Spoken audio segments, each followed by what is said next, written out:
Hello guys, welcome back to mini vlog. So first of all ముందుగా అయితే ప్రతి ఒక్కరికి వినాయక చవితి శుభాకాంక్షలు.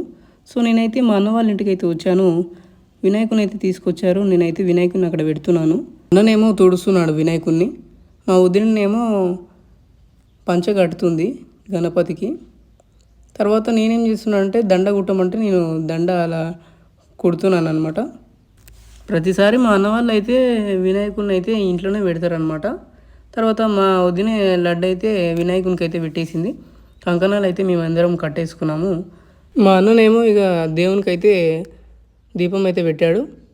మా వదిన గారేమో దండ అయితే దేవుని పైన వేసింది. తర్వాత ఆరతి ఇస్తుంది. సో మేమైతే అక్కడ ఉండి చూస్తున్నాం అనమాట. తర్వాత ఆరతి ఇచ్చిన తర్వాత నేను వచ్చి దేవునికి అలా అక్షంతలు వేసి కొంచెం మొక్కాలి కదా, ఆ మాత్రం లేకపోతే ఇట్లా ఇక ఈయన అనమాట తమ్ముడు ఇద్దరు తమ్ముళ్ళు వచ్చేసి అలా మొక్కారు.